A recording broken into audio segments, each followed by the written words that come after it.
Então, gente, continuando aqui, vamos falar agora sobre a função do mercado financeiro na economia.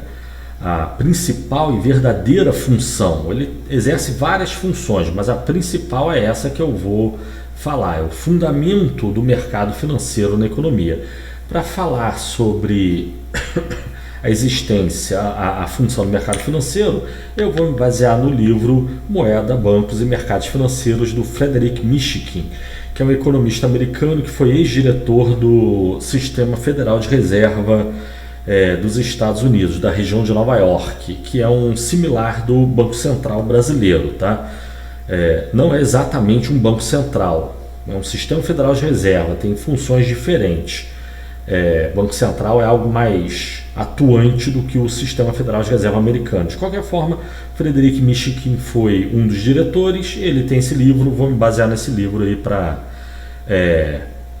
mostrar o que eu vou dizer agora, né? Então, na economia nós temos o que? De um lado, nós temos diversas pessoas, empresas, setores econômicos que são superavitários, né? Ou seja, eles recebem mais recursos monetários, mais dinheiro do que pagam, ainda que circunstancialmente, por questões de dias que seja, né? De um lado nós temos esses agentes, não se trata de gente que lucra ou que tenha dinheiro guardado, nada do tipo, é gente que vai ter esse tipo de gente também, mas também tem pessoas que até podem estar perdendo, tomando prejuízo em suas atividades, mas ainda assim circunstancialmente tem recursos líquidos disponíveis em mãos, né? Uma pessoa que recebe um pagamento, ela, recebeu um pagamento, o dinheiro está disponível, só que essa pessoa tem que pagar as suas contas. O lucro ou prejuízo dessa pessoa vem da diferença entre o que ela recebe, sua receita e sua despesa. Mas o fato dela receber um pagamento qualquer não significa por si só que ela está no lucro, né? Ela é apenas superavitária, tem dinheiro sobrando ainda que circunstancialmente na mão dela. Já ela vai realizar os pagamentos e no final das contas ela vai estar no prejuízo, vai ter que recorrer a financiamento. Mas enquanto isso não ocorre, ela é um agente econômico superavitário. De outro lado, na economia nós temos os agentes econômicos, pessoas, empresas, setores, regiões, principalmente pessoas deficitários, que são pessoas que gastam mais do que ganham. De novo, não se trata de prejuízo, não é que a pessoa está perdendo dinheiro, ela está desembolsando mais dinheiro do que embolsando, e daí ela é deficitário, ainda que circunstancialmente. Por exemplo, uma empresa muito lucrativa, ela pode resolver, uma empresa rica e lucrativa, tem grande patrimônio, e realiza lucro periodicamente, mas ela pode realizar um grande investimento e isso envolve um volume de recursos monetários, líquidos, dinheiro, muito maior do que ela tenha disponível.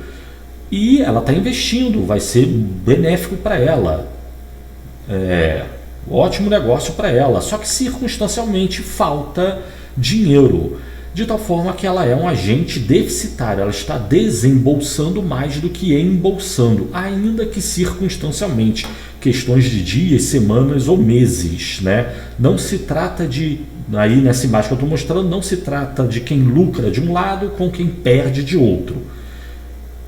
Pode estar até na situação contrária, quem perde pode estar no agente superavitário e quem lucra pode estar no agente deficitário, não tem nada estranho nisso, tá? A questão é, circunstancialmente, uma pessoa pode ter mais dinheiro do que precisa no bolso. Essas pessoas são os superavitários. Quem está na situação contrária são os agentes deficitários.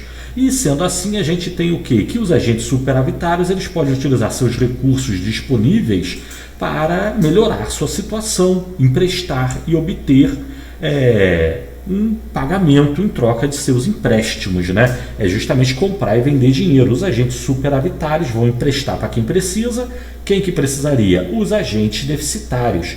Então os agentes, também pode ser, muitos livros chamam de poupadores e despoupadores, tá?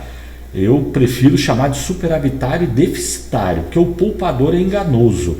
O poupador, a palavra poupador, justamente dá a entender que a pessoa ganhou dinheiro, ela tem dinheiro, o dinheiro é dela e pronto.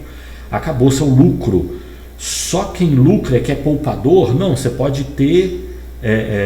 quem tem poupador é a pessoa que tem dinheiro guardado. Sim, a pessoa que ganhou dinheiro, o dinheiro é dela, sim. Mas no mercado financeiro, os depositantes do mercado financeiro não são apenas os poupadores. Quem poupa, além do que pode ter o que eu tinha dito, né? O poupador pode ser deficitário. Ele tem um grande patrimônio acumulado e circunstancialmente precisa de recursos líquidos. Ele vai recorrer ao sistema financeiro. Ou seja, muitos são os livros que falam, que dividem a economia as pessoas e empresas da economia em dois grupos, poupadores e despoupadores. Eu prefiro superavitário e deficitário. E isso aí é justamente seguindo a orientação do Mishkin que eu falei, que eu mostrei no slide anterior, né? É importante isso. Mas nós temos aí que os agentes superavitários, então, eles utilizam seus recursos disponíveis para emprestar a quem precisa e obter um ganho com isso, né? E para quem que precisa? Seriam os agentes deficitários. Então, os agentes superavitários realizam financiamento, crédito e investimento. Dentro dos superavitários, as pessoas que porventura sejam poupadores, de fato, gente que tem dinheiro a longo prazo, esses podem realizar investimentos de longo prazo. Agora, agentes superavitários que tenham recursos líquidos a curto prazo, eles vão ter que realizar aplicações a curto prazo, né? Então, vou dar um exemplo no próximo slide, mas uma empresa que tenha muito dinheiro disponível por 2, 3 dias, ela pode aproveitar esse dinheiro, aplicar e ganhar juros por 2 ou 3 dias apenas, né? E ao aplicar, ela vai estar de uma forma ou de outra passando seu dinheiro aos agentes deficitários, tá certo? E como que é feito isso? É financiamento, crédito, investimento, tá? E em troca do financiamento, do crédito e do investimento, os agentes superavitários recebem dos deficitários ao longo do tempo juros, participações e amortizações. Ao pagamento da dívida, eles recebem participações no caso de investimentos, né? E recebem juros pelos financiamentos realizados anteriormente, né? E aí está a economia. Pronto, a gente pode dividir ela em duas. Tem os agentes superavitários, os deficitários. Os superavitários podem financiar e financiam os deficitários em diferentes condições. São infinitos agentes superavitários e infinitas formas de falar, milhões e milhões de agentes deficitários em diferentes condições. Tem agente deficitário que precisa de dinheiro a curto prazo, tem agente deficitário que precisa de dinheiro a mais médio e longo prazo. Tem agente superavitário que tem dinheiro por apenas poucos dias, tem agente superavitário que tem dinheiro disponível por anos, né? Enfim, pensando em termos de prazo, mas também podemos pensar em termos de juros fixos, juros flutuante, renda fixa, renda variável, né? Ativos mais arriscados, ativos menos arriscados, o prêmio de risco. Diferentes pessoas superavitárias e deficitárias negociando entre si e chegando a um acordo. Mas, então temos isso, essa é a economia, tá? O problema é que nessa economia a gente tem o quê? Que um agente superavitário é difícil andar pelas ruas e ver pessoas por aí oferecendo dinheiro emprestado, ao contrário que pareça. Você vai pensar em bancos, tem vários bancos, exatamente, a gente vai chegar no banco. É difícil você ver pessoas emprestando dinheiro. Quem tem dinheiro disponível a curto, médio ou longo prazo, o ideal é aplicar justamente num banco, que ele vai fazer essa intermediação entre os agentes superavitários e deficitários. Por quê? Porque um agente que seja superavitário, uma empresa, uma mineradora, uma empresa de bebida, uma empresa de qualquer empresa que circunstancialmente tenha dinheiro, recursos líquidos sobrandos, ela tem a atividade dela própria, o fazendeiro, a indústria de biscoito, a fábrica, a empresa de plano de saúde, ela tem a atividade dela. A atividade dela não é realizar operações financeiras, selecionar devedores, negociar dívidas, precificar o risco de determinadas operações de crédito. Um fazendeiro não sabe, não trabalha com cessão de crédito, né? E avaliar crédito e nível de risco de crédito e quanto que vale o risco do crédito. O fazendeiro não sabe fazer isso, principalmente o agente superavitário, né? O risco maior no caso é para o agente superavitário. Um devedor pode pegar dinheiro com qualquer um, né? Especialmente um devedor que porventura seja desonesto, que já pegue na intenção de não pagar. Uma pessoa qualquer fica difícil de avaliar o risco de um devedor.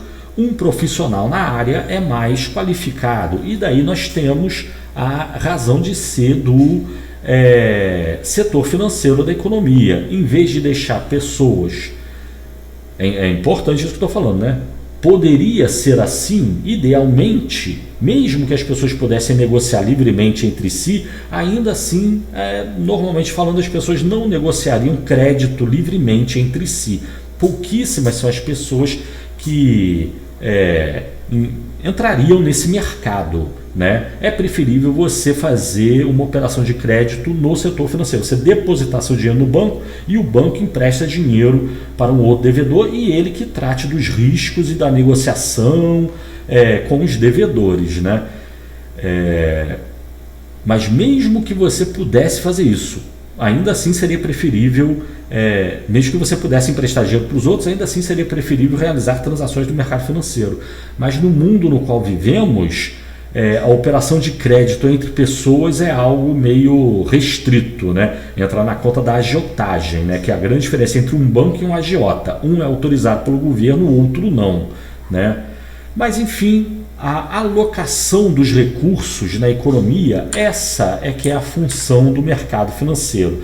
Em vez de pessoas negociarem diretamente entre si, emprestadores e devedores, pessoas que cedem crédito e pessoas que recebem crédito, esse trabalho, principalmente para quem cede o crédito, é complicado, é difícil, é caro, é difícil, né?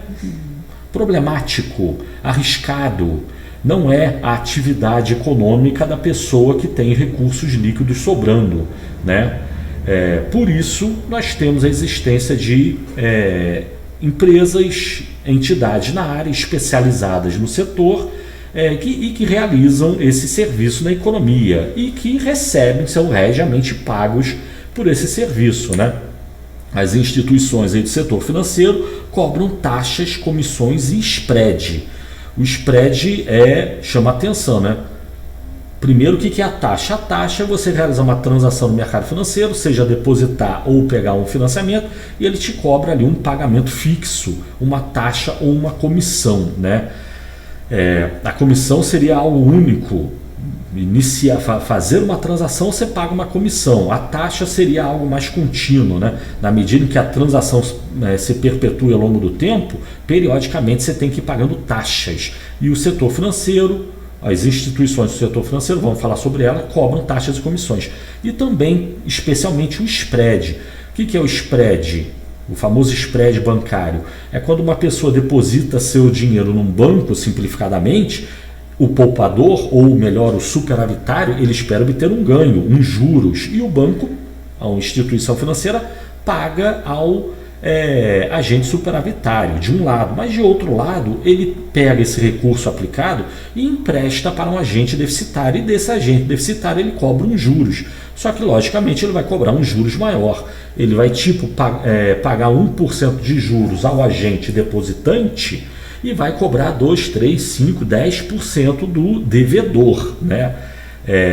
Da pessoa que venha a pegar dinheiro emprestado. O superavitário e o deficitário não se conhecem, e essa é a razão de ser do mercado financeiro. Principalmente o agente superavitário não quer conhecer o agente deficitário, não quer saber se ele paga ou não, se ele é muito ou pouco arriscado. Isso fica por conta do banco. O banco e as operações financeiras, em grande medida, elas podem ser entendidas como um condomínio, né? Onde há um mútuo financeiro. Você divide riscos. Quando você aplica dinheiro num banco, o banco recebe aplicações de várias outras pessoas. Ele junta o dinheiro de todas essas pessoas e realiza aplicações também junto a vários devedores. Se um único devedor não pagar ou der algum tipo de problema, um único credor, depositante, não tem nada a ver com isso. O dinheiro dele, a rigor, vamos falar sobre isso, a rigor está garantido no banco. Ou o devedor só tem que cobrar do banco, não tem que cobrar de vários, diversos, diferentes devedores, caso ele fizesse essas operações diretamente, né? Mas, enfim, spread bancário é o diferencial de juros que há entre os juros que o banco cobra de seus devedores e o banco paga a seus depositantes, tá certo?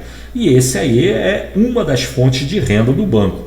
E devo dizer que o banco tem que ser pago. Se o spread é alto ou baixo, se as taxas e comissões são altas ou baixas, isso é outra questão, né? De qualquer forma, é importante que haja setor financeiro na economia. E o setor financeiro tem que obter a sua rentabilidade, né? Da mesma forma que o pecuarista vende gado e recebe um pagamento, o setor financeiro está realizando seu trabalho, que é alocar recursos na economia, tá certo?